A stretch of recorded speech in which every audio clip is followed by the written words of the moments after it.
Bueno, en nuestro curso preliminar vamos a iniciar hoy día lo que es el estudio de las raíces, propiamente la radicación. Según el diccionario matemático, ya de la aritmética. ¿Qué es la radicación?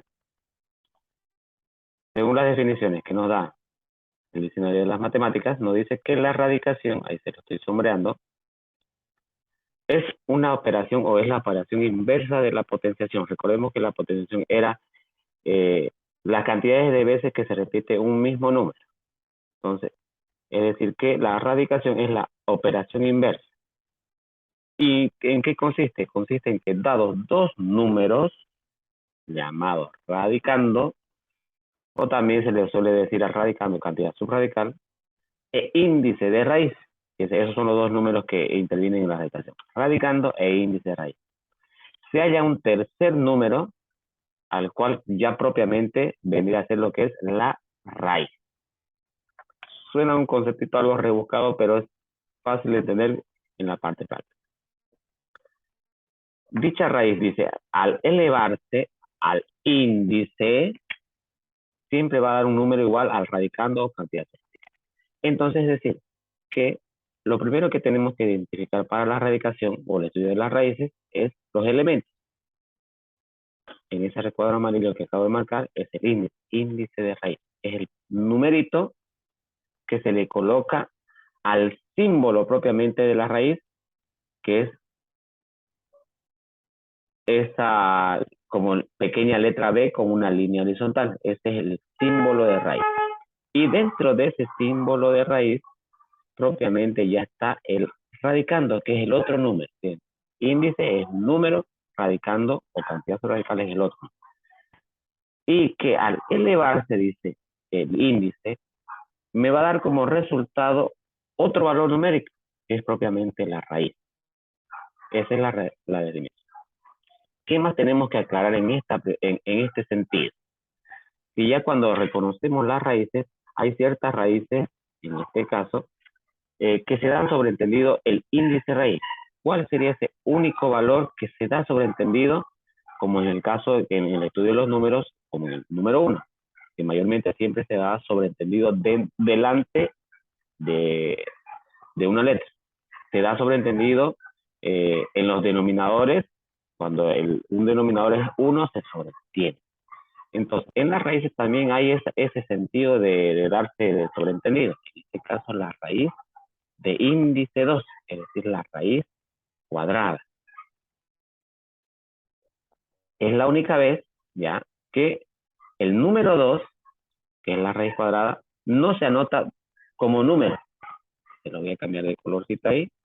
Cuando hacemos una raíz cuadrada, el índice que se debe anotar, el numerito que debe anotarse como índice, no se escribe, se sobreentiende. Es el único caso en matemáticas que no se sobreentiende que es 1, sino esta vez se sobreentiende que es 2. De mismo modo, una vez al tener las definiciones claras de lo que es raíz, radicación, ya ahí tenemos que tener las nociones básicas del estudio de la raíz. En este caso, la raíz cuadrada y las raíces cúbicas. Sean raíces cuadradas o raíces cúbicas, cuando nos referimos a raíces cuadradas, ya sabemos que es raíz de índice 2 y raíces cúbicas cuando el índice es el número 3. ¿Okay? Entonces, tenemos que diferenciar dos clases de tipo de raíces cuadradas. Una, las raíces cuadradas de tipo exacta, ahí se los voy a marcar, que vendrían a ser, ya, lo que vemos más abajo, cuando se resuelve la raíz, ya, cuando se resuelve la raíz, al elevarse esa raíz al índice, me da el radicando. Y por ende, ya lo vemos más abajito, no contiene resto. Es decir, no va a quedar residuo.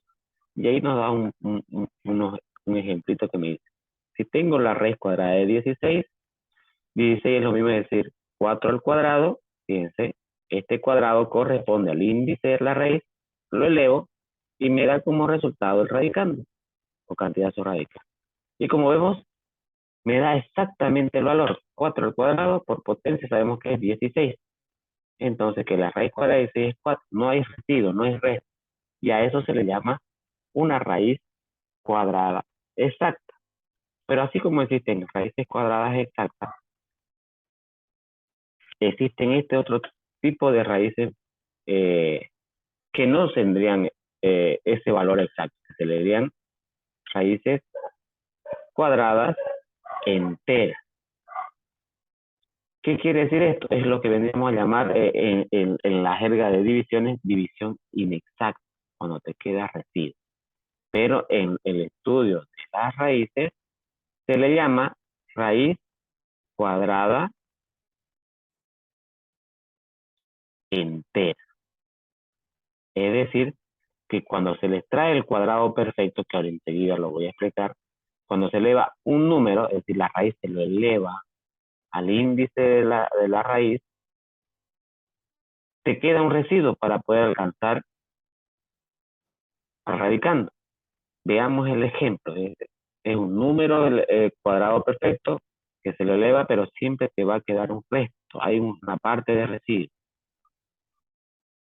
Raíz entera al cuadrado, fíjense, ahí está el proceso, más su resto, que ya lo habíamos visto en la clase presencial anterior. Pero lo estamos explicando ahora para que le quede la parte explicativa. Y mira este ejemplito, raíz cuadrada de 17. Entonces, ¿cómo se resuelve? Busco un cuadrado perfecto que me aproxime a 17. En este caso vemos que 4 al cuadrado se va a aproximar a 17 porque 4 al cuadrado ya sabemos que es 16. Para llegar a 17 me faltaría una unidad. Entonces vemos que se le suma este más 1 que vendría a ser el resto. Y es así que las raíces cuadradas enteras son aquellas que siempre te va a quedar un residuo para poder alcanzar a esta cantidad subradical o radical. Entonces de ahí vamos a complementar qué vendrían a ser los cuadrados perfectos.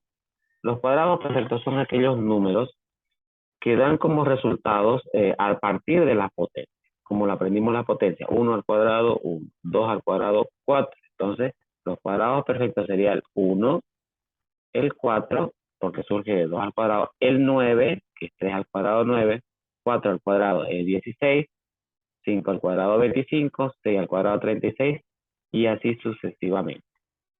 Entonces, son cuadrados perfectos el 1, 4, 9, 16, 25, 36 y así sucesivamente, que son valores que surgen del 1, del 2, del 3, 4, al ir elevándose al cuadrado. Y así como si surgen cuadrados perfectos, surgen los cubos perfectos, que son valores extraídos de... ¿Quiénes serían los cubos perfectos? El 1, el 27, 64, 125, 216 y así demás, que surgen del 1 al cubo, 1, 2 al cubo, 8, 3 al cubo, 27, 4 al cubo, 64 y así sucesivamente. Y lo decíamos, así como si surgen o existen raíces cuadradas exactas, existen raíces cúbicas exactas, que es decir, que son valores extraídos de los cubos perfectos y que no contienen restos. Y así como decíamos que existen raíces cuadradas enteras, también existen raíces cúbicas enteras.